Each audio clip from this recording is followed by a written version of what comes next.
FMI's second quarter forecast for 2017 projects construction spending to increase at a compound annual growth rate of about 4% over the next 5 years, from about $1.2 trillion in 2016 to $1.4 trillion by 2020. This growth rate is approximately half of what we experienced prior 5 years, when it was roughly 8%. But it's in line with what we saw over the past 20 years or so, indicated by this dotted line here. One of the primary reasons for this slowing in construction spending is the flat to reduced spending in the public sector. Slightly less than 20% of our forecast in construction spending is the non-building sector, which is comprised of highways and streets, water supply, sewage and waste disposal, and the like. In 2010, this sector actually represented 25% of construction spending due to the stimulus that was occurring at the time. A forecast such as this one is helpful in gauging the overall health and direction of our industry, but it lacks the specificity of segment and market activity that most of us rely on to make confident business decisions.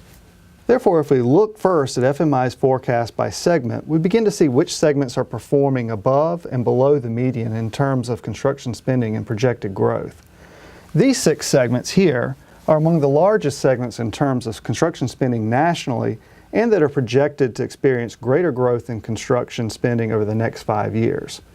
A couple of these just to point out: single-family homes are increasing for many of the same reasons that we described earlier. At roughly 5%, a lot of this growth really reflects first-time buyers and a low inventory of existing homes. Office, by comparison, may be nearing the downward leg of its current cycle. Office construction has really benefited both from the increase in the tech sector as well as greater urbanization in many of the major metropolitan markets. However, with increasing vacancy rates, again, we may be nearing the downward leg of this cycle. And the commercial segment continues to be one of the more unique segments in the U.S. construction industry. While major retail chains and traditional shopping venues have succumbed to the effects of e-commerce, especially food and beverage outlets and others catering to homeowners like garden supply centers and building material stores have been among the fastest growing in this segment. FMI forecasts the least amount of growth in construction spending over the next 5 years in the water supply and sewage and waste disposal segments. This is largely the result of local governments unable to fund needed projects due to eliminated or reduced financial assistance from the federal government, yet the continuance of costly mandates on these systems. Shifting now to how FMI forecasts the various markets in the U.S. construction industry to perform, we expect overall spending to increase the most on a compound annual percentage basis in the western states, along with pockets in the east. This is indicated by the green shading on this map. These projections largely reflect population migration trends that continue to favor the Sun Belt states. Yet at the more local level, we see the continued concentration of construction spending in several major metro markets and clusters of major metro markets.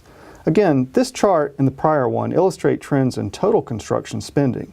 It's important to remember that there are dynamic situations for every industry stakeholder that charts like this cannot adequately portray.